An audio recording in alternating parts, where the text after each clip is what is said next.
Today, Baba is giving us a law about how subjects are created in the confluence age. And Baba says to be impressed is to become a subject. Yes, so Baba says if we are impressed by knowledge or by Baba or Baba's task, Baba's words, but we don't make the effort or to study, to become, to do what Baba asks us to do, then we end up becoming subjects. And you see that there are, this being impressed is such a trap. Yes, because Baba says that there is nothing to be impressed about. You have to understand, you have to make effort, and you have to become. But there are many times when, when people just say that your knowledge is very good, oh, this is so true, so right, so accurate, but they don't take the step to, do what Baba asks us to do.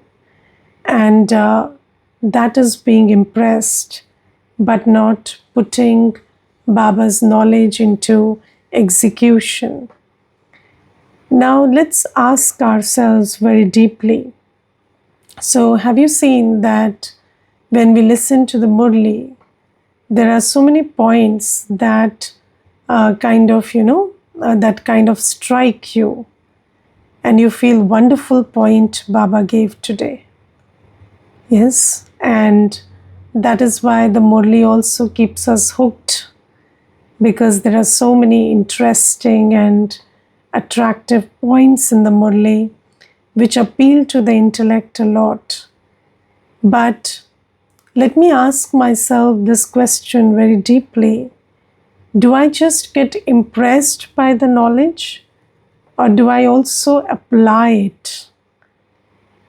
Because, psychologically, there is this phenomena where being impressed could actually lessen your chances of applying something in your life.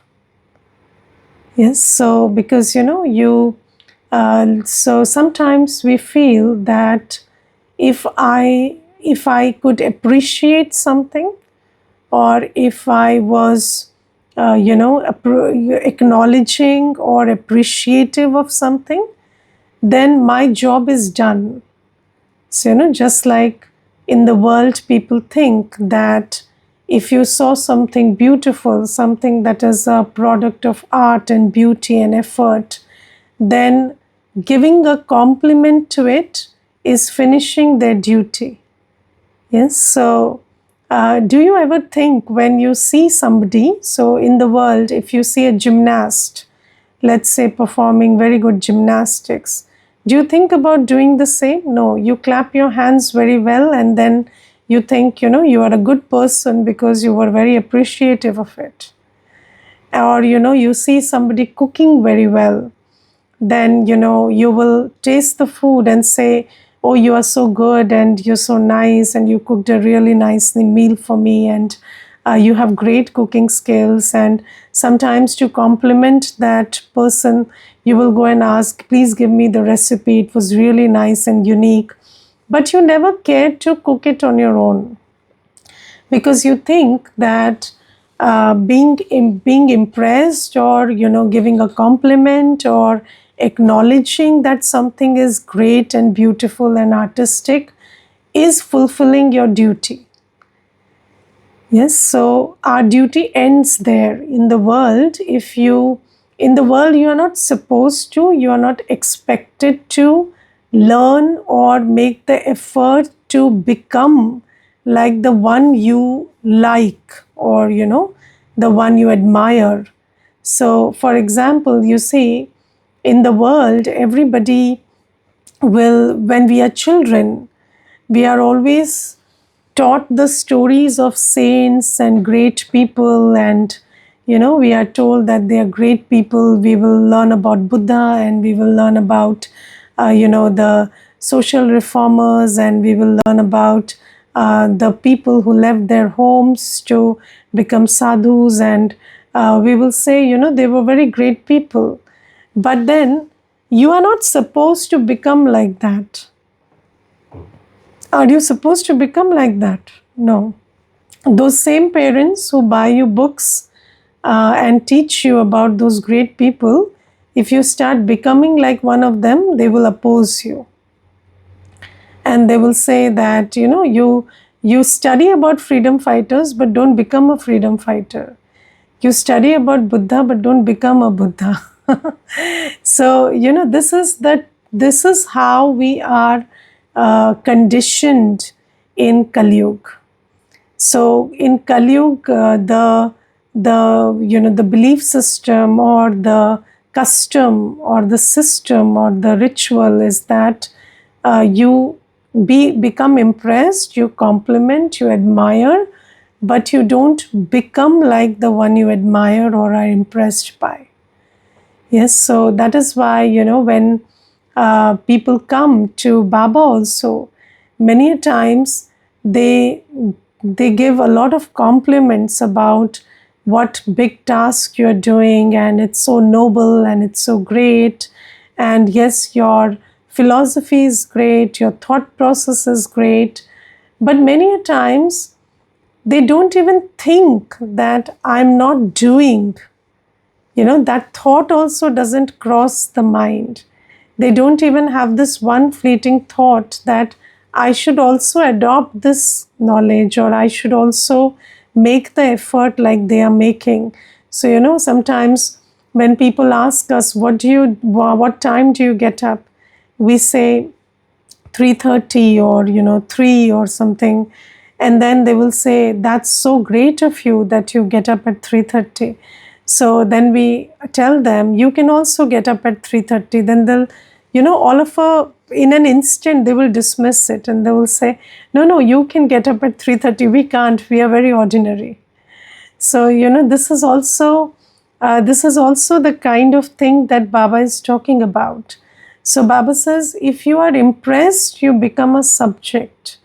You don't become the king, but you become the king, or you become the ruler in the world of heaven if you are if you are making the effort that Baba asks you to make. And even in Brahmin life, we have to check how much we are impressed by Baba's knowledge, how much we are impressed by Baba's task, how much we are impressed by what other Baba's children are doing.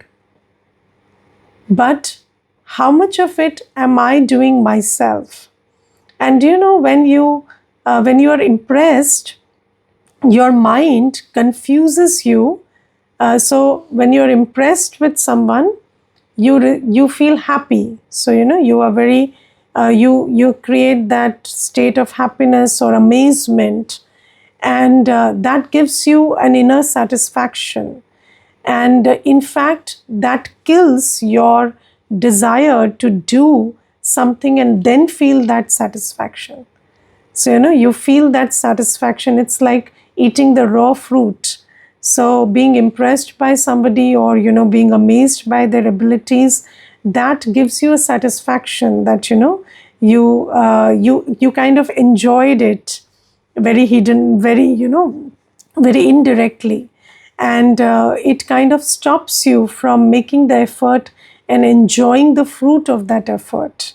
So Baba says that one has to make a distinction between how much you are impressed by Baba's work, task, Baba's teachings, or Baba's directions, and how much of it do you really apply in your life. And I remember there was this one sister, and she told me, I'm very happy to be associated with the BKs. So I said, why is that so? So she said, you see, BKs are doing a very good job, and BKs are doing a very noble task, and BKs have a very profound philosophy about karma and everything. And I love to be associated with the BKs, and I'm very proud. So I told her that, yes, you're very proud to be associated with the BKs, but if you don't do what other people are doing, then you will not taste the fruit of heaven. So you will feel proud in being associated. You will feel proud in, being one who knows Baba or recognizes the task, but you will not become the one who goes to heaven until and unless you make the effort. So we also have to see sometimes, this being impressed is very subtle. And I will tell you one more thing about, which is not very directly related to this subject of being impressed that Baba is talking about, but I have thought about it a lot. And sometimes you are very impressed by yourself also. Yes, so sometimes, Baba today mentions that also in a very fleeting way. Baba says sometimes you do a little and then you think that I've done a lot. Yes, and that is being impressed by yourself. So, that being impressed by yourself is also a form of ego.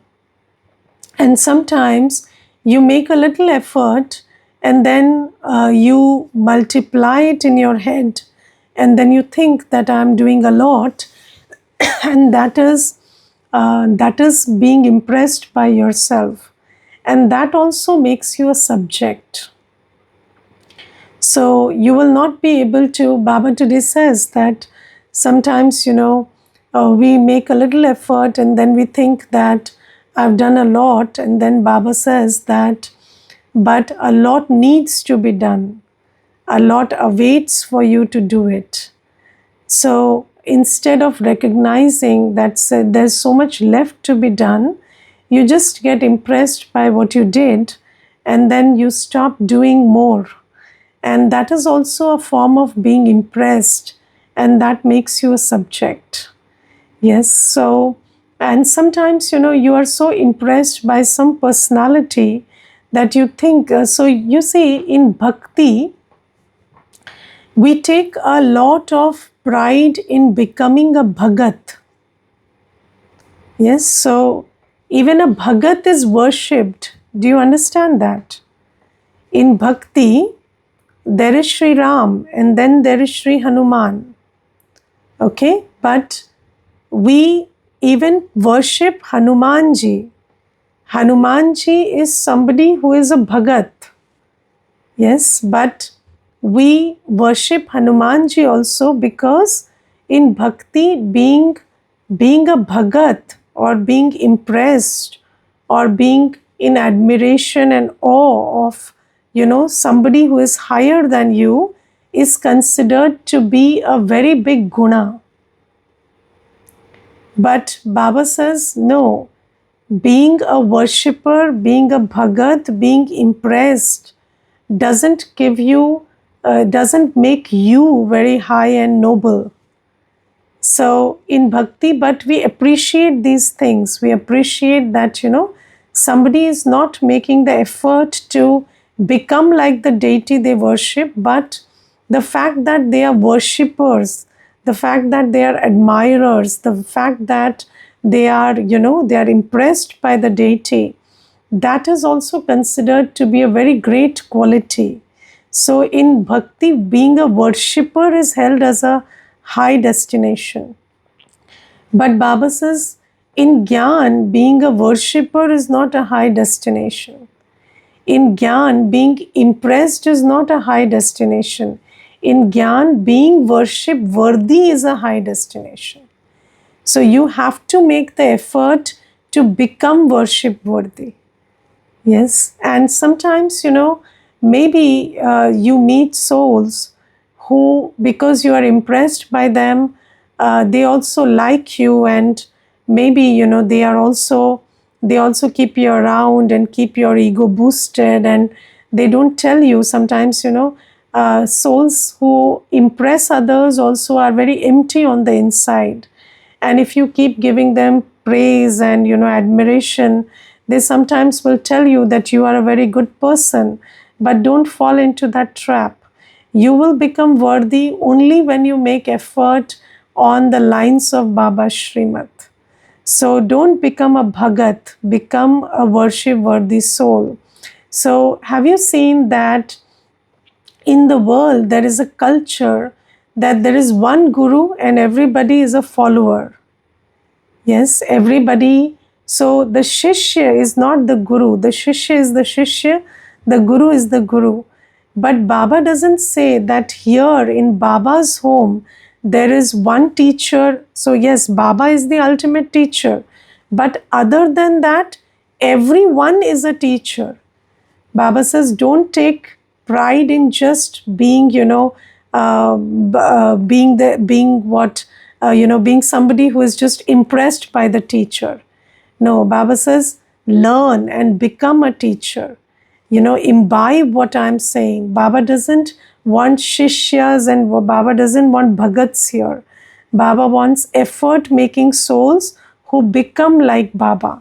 And Baba says, every child of mine has to become like me. And for that, you have to make effort. So don't just become a subject. And do you understand that from Satyug to Treta Yuga end, there will be so many subjects and very few kings and queens? Yes, and why? Because most Baba's children also don't understand that I'm not here to be impressed. I'm here to become what Baba is trying to make me. And whoever you are impressed by in the Brahmin family, you have 100% possibility of becoming better or like them. So you have to understand that and get to your toes, because they are also being made by Baba. So when Baba can make them, why can't those same teachings, those same directions make you? So Baba says this is something that we have to note. And then Baba today tells us that in bhakti we listen to stories and here we listen to knowledge. Yes, so what is the difference between a story and knowledge? So knowledge is about yourself and a story is about someone else.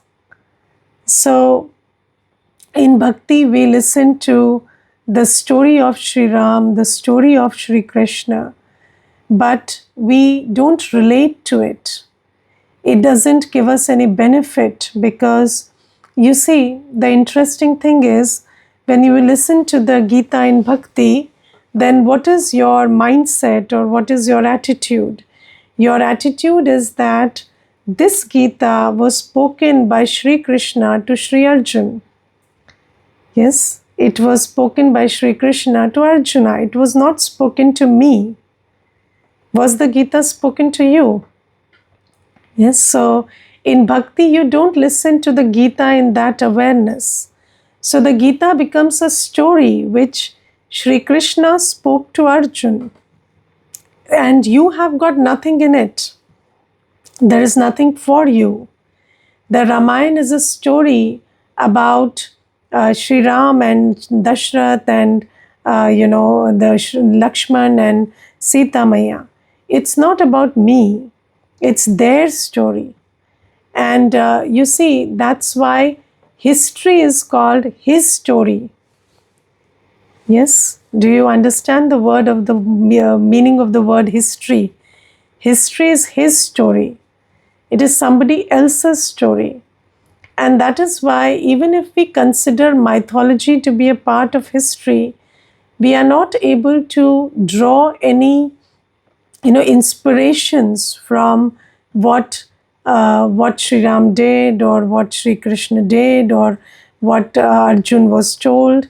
We are not able to even, so Baba says, yes, you could have some inspirations from those stories also, but you never draw any inspiration from them because it is like somebody else's story that you're listening to.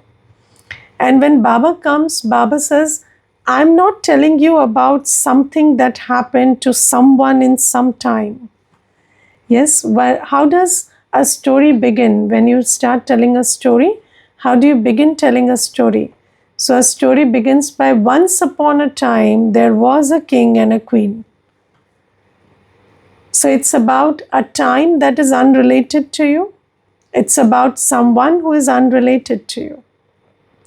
And when there is no relationship between me and all of that stuff, then how can I understand the implications of what is being told to me?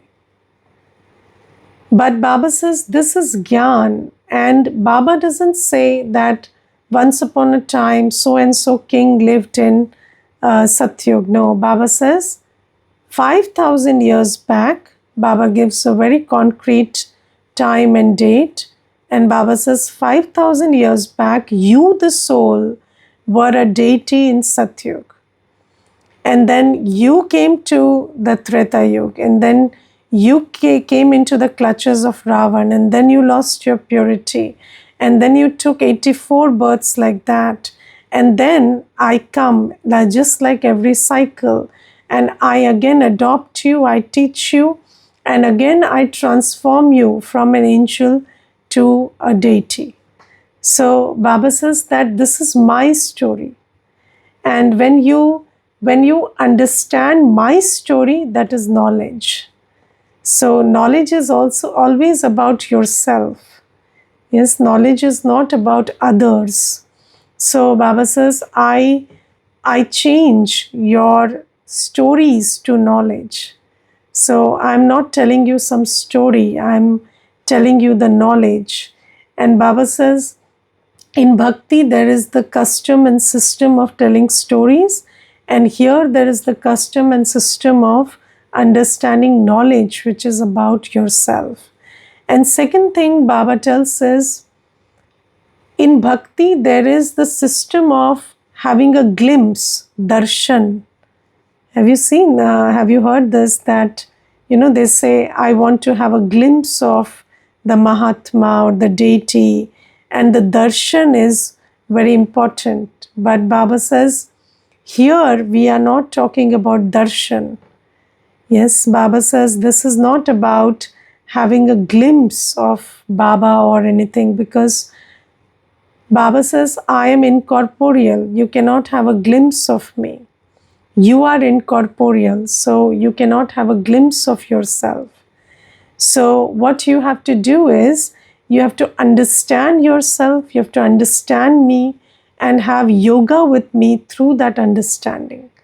So in bhakti, it's all about physical, go to a place, have a glimpse of the deity, have a glimpse of the Mahatma. But Baba says here, it's not about having a physical glimpse, it's about understanding who you are, realizing who you are. So that's why, this word, realize. Realization can be done through realize. Realize is the eyes of the soul, the third eye. And Baba says, in the world, you don't use the third eye. In the world, you use the two eyes. And with the two eyes, you do darshan. But here, you use the third eye, and you have a realization of who you are and who Baba is. And then you have yoga with Baba through that realization. So this is the difference between the customs and systems of bhakti and then the customs and systems of Gyan. And then there is another difference that Baba points out, which is very interesting. Baba says that in bhakti also, people sing that, deities are completely viceless. But when they come out of the temple, they would say that vices are our original nature. So in bhakti, there is this practice of holding two contradictory ideas in your awareness and never analyzing how these two can go together. So because you see, in bhakti, you believe in many contradictory things together.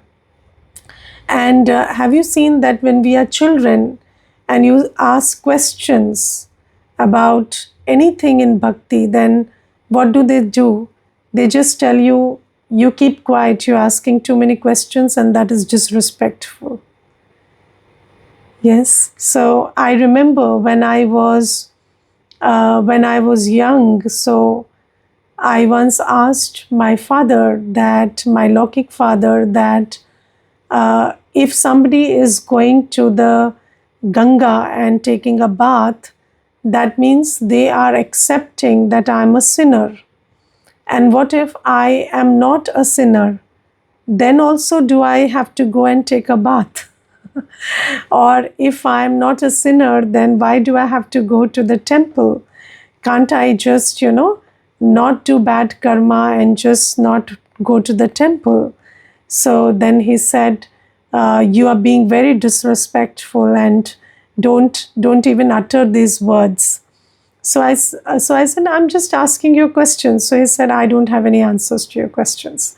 So you see that we are always discouraged from, asking questions or using our intellect. And Baba says that is why you sing one thing and then you do another thing, and everything is okay. So one thing, on one side you say that lust is our original nature, and on the other side you say deities are, completely viceless. And then you never think that if deities are completely viceless, then there is a possibility of being viceless. How could it be that, vice is eternal and natural, and, it is our original nature? It is not possible. But Baba says this is what we do in bhakti. But here Baba says you try to understand that you were a deity and you were viceless. So vices are not natural. What are vices? They are habitual. Do you understand that? Vices are not natural, they are habitual. And you see, in the world, we have a definition that habit is second nature. So when you develop any habit, it feels like it is your nature. That is the nature of a habit. So just like, somebody who starts smoking or taking alcohol, when they start to leave it, then they will feel resistance from the body. They will feel what is called the withdrawal symptoms.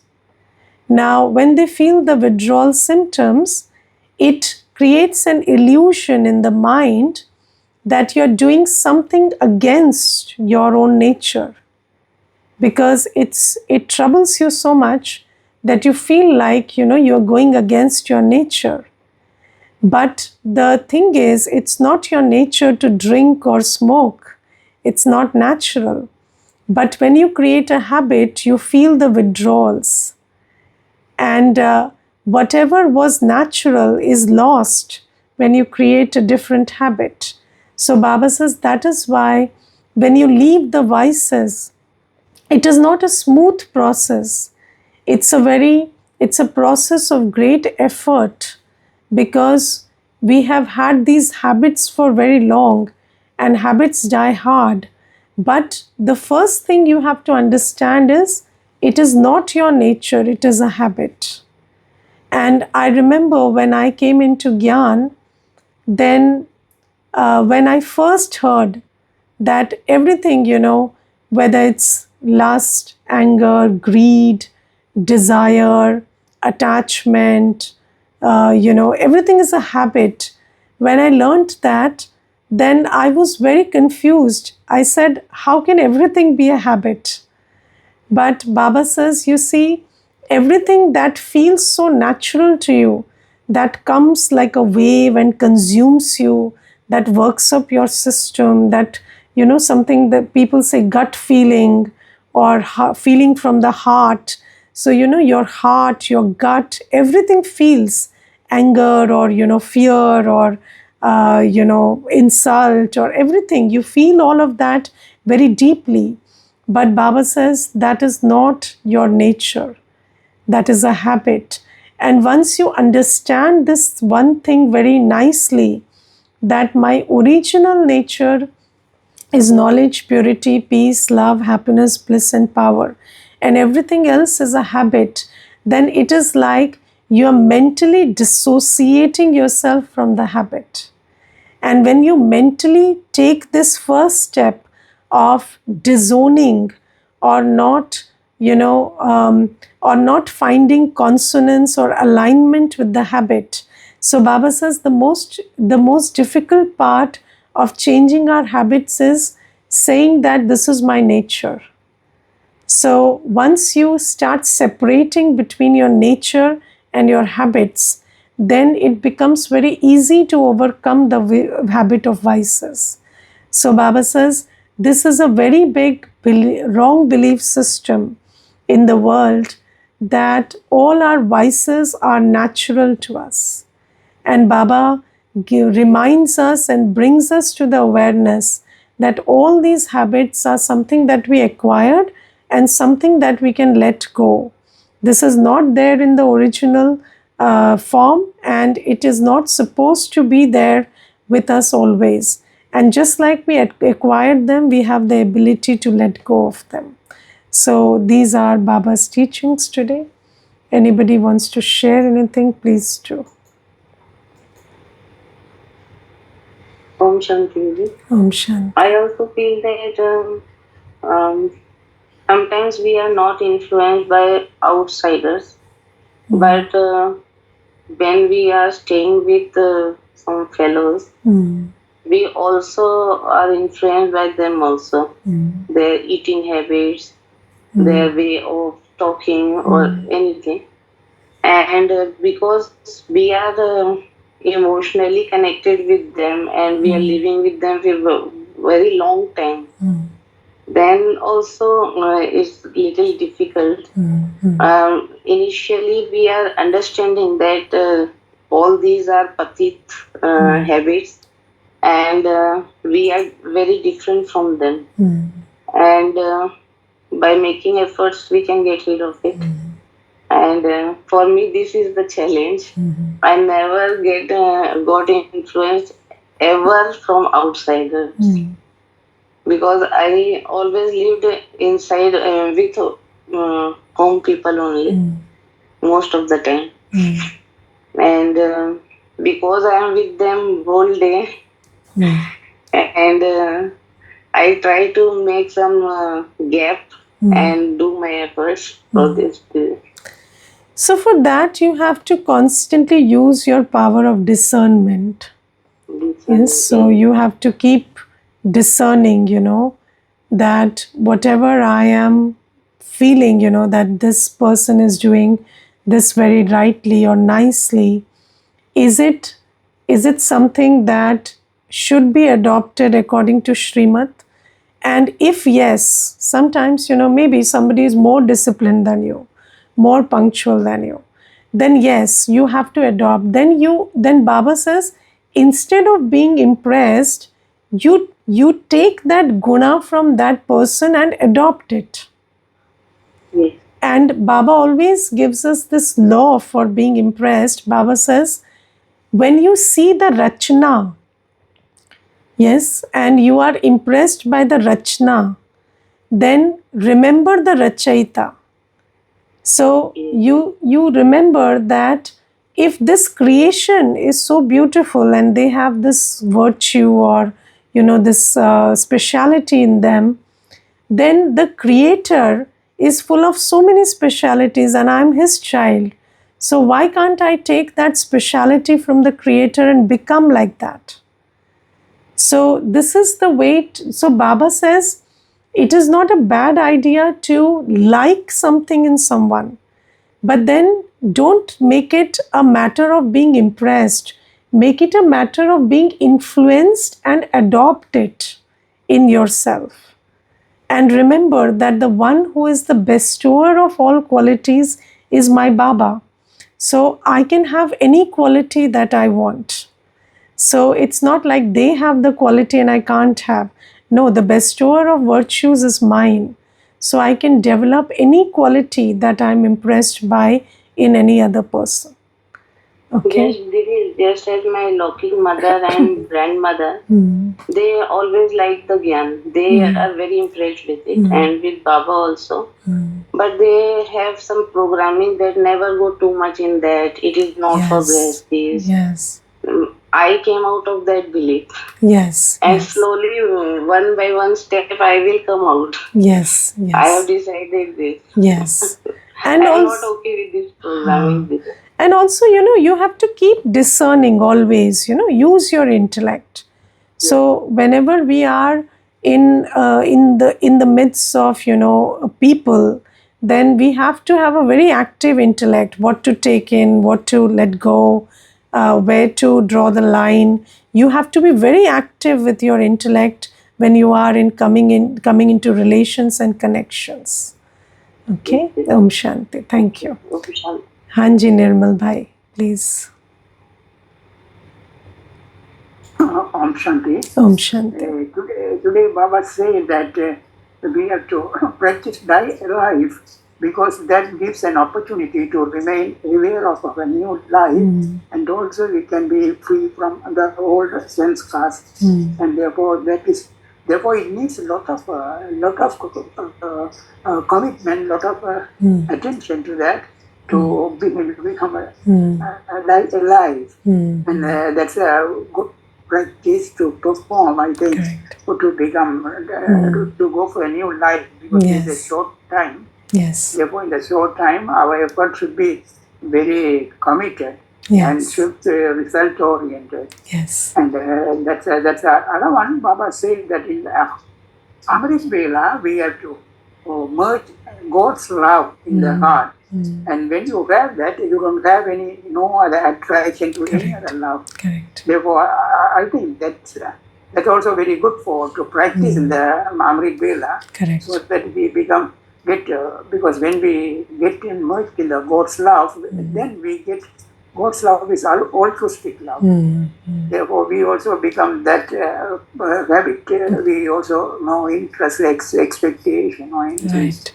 I think that, and the other one, God's love is so constant and is always unlimited.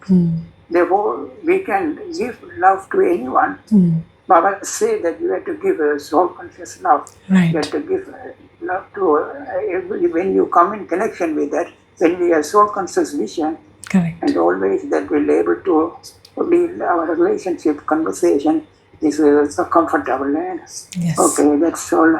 Thank you. Thank you. And also thank you very much. You have given the difference between the when impressed means and the different things we have to explain. It make it clear. That's very good. Thank you very much. Thank you. Om Shanti. Om Shanti. Om Shanti. So let's thank Baba for some time. So yes, Shipraben wants to speak something. Please, yes. Please, Hanji. Not able to. Om Shanti. Om Shanti. The whole our lives actually we are in my journey I've been looking for an ideal, you want to be idealistic, you want to imbibe the qualities of your ideal, but I found that nobody can be ideal till I found Baba, and Baba gave us the template that this is what you have to be. Correct. So now we don't need to look here and there for what we want to become or whom we want to become. Correct. We have a template for ourselves to imbibe and to become. That's true. That's what I wanted to say. Yes, exactly. Yes, thank you. Okay. Thank you.